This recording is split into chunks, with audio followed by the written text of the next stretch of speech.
Right, our next speaker, one of the Gang of Four, the originals, been around forever, since 2004, the one and only Gerard Batten.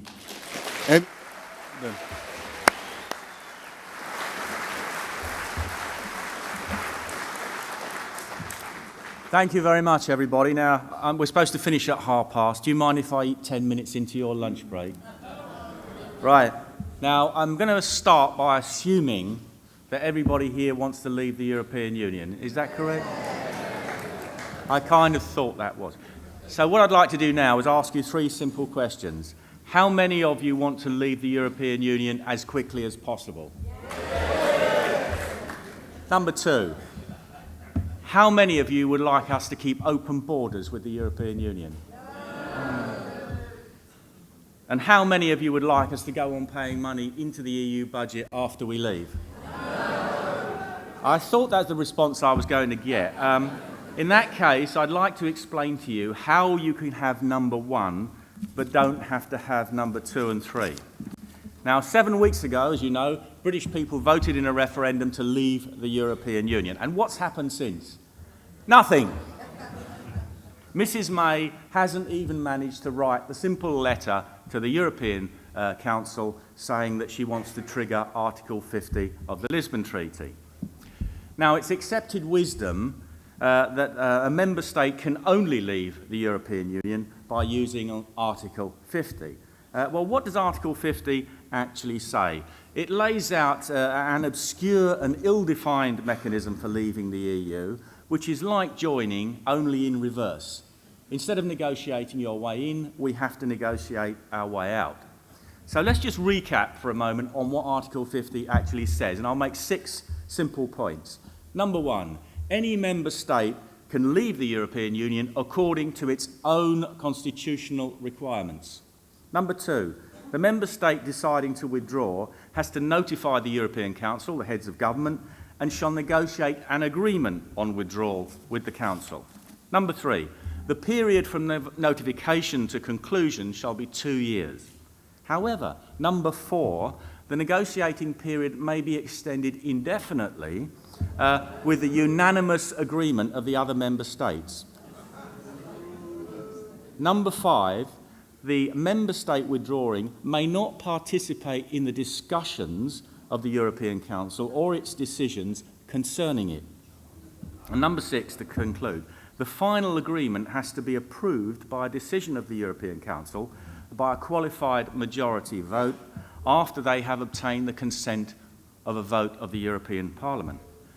So where are we? If the European Council or the Parliament rejects the final agreement, we're back to square one.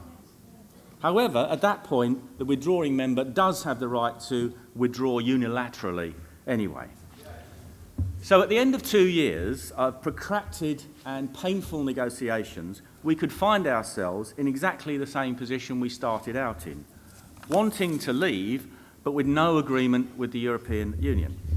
Now, let me say that all of this talk about a deal with the European Union is a complete red herring.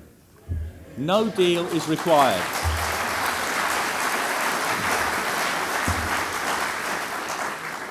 Before the Lisbon Treaty was signed, there was no mechanism for a member state to leave the European Union. Now, that in itself was a danger because any member state could just tear up the treaty and walk away. Article 50 was, in my view, created deliberately and precisely in order to delay and prevent any country actually leaving the EU. Article 50 is a trap.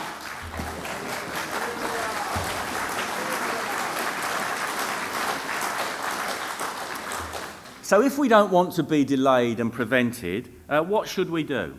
Remember that Article 50 says that any nation may withdraw in accordance with its own constitutional requirements. So let's take a look at our constitutional requirements.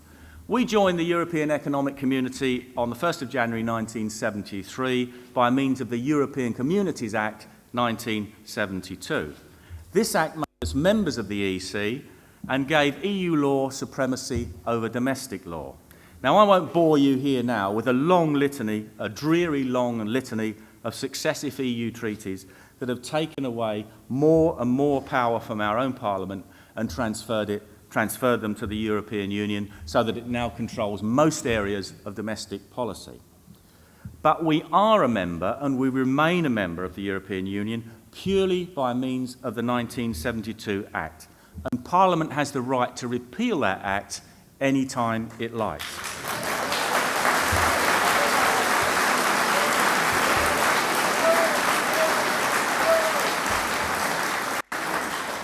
Now, when we do leave the European Union, we will have to repeal the European Communities Act anyway. Now, that can either happen at the end of the process or it can happen at the beginning of the process, but it will have to be repealed because it is only it that makes us members. Now, what I'm going to do now is describe a method, a mechanism for leaving the EU that will save us a great deal of time, effort and trouble and possibly grief, and ensure that we do not end up with some kind of deal that we don't want. Now, I happen to have written a little book on this subject entitled The Road to Freedom, which goes into a great deal of detail. But I'm going to summarise the main points. If anyone would like a copy of this book, I'm upstairs in the Purbeck room, and they're £5 a copy. But let me describe in a 5-point plan how we can leave the European Union. Parliament should immediately repeal the European Communities Act 1972.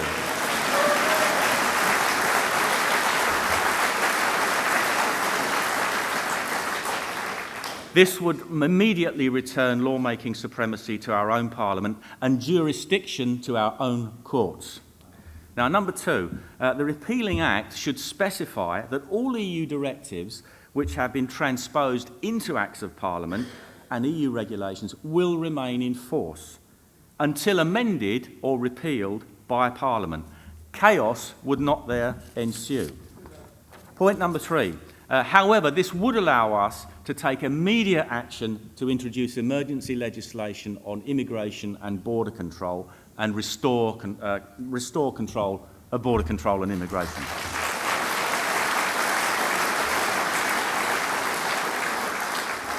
Number 4, a special parliamentary committee should be set up to scrutinise the amendment and repeal of thousands upon thousands of directives, regulations and judgments until we are left with only those that suit us and allow us to interact with the EU on our terms.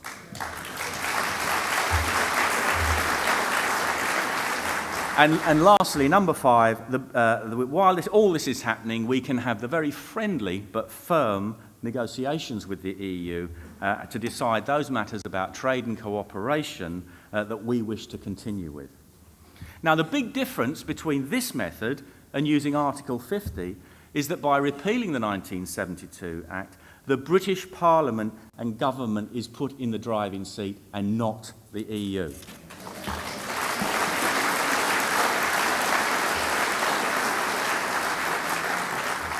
Now, I'm not naive. I know that Mrs May and Parliament don't want to do this, and it would be difficult, if not impossible, to get a majority to do this in Parliament as it's constituted at the moment.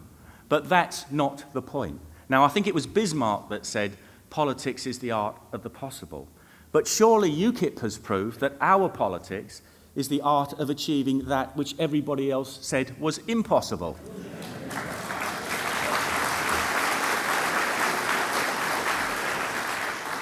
We did it after 24 years of hard work by achieving the referendum.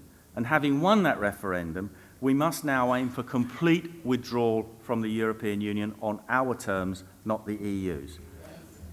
We've got no reason to trust Theresa May. In her 6 years as Home Secretary, she was an enthusiastic enforcer of EU legislation on justice and home affairs matters. She was a remainder in the referendum, and not to forget, of course, that she was a complete and utter total failure in controlling immigration.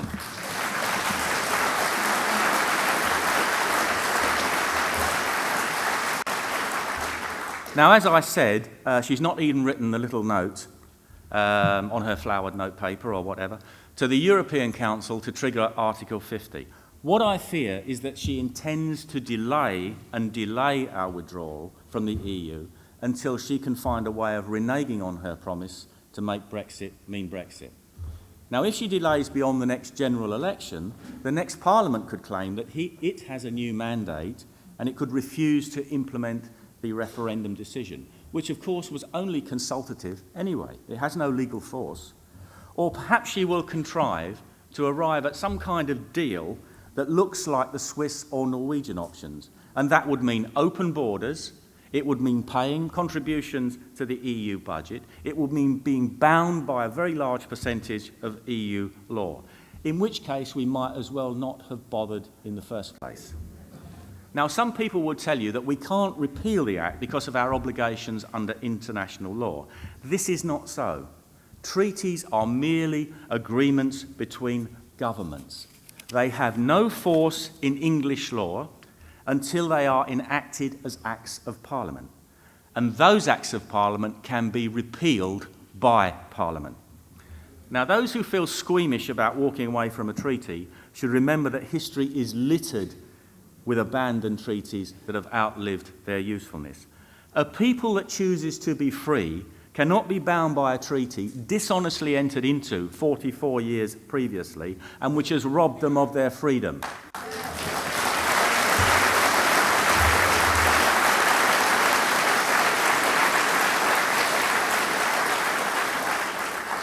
UKIP secured the referendum, and it was UKIP, it wasn't anybody else, by means of its electoral threat.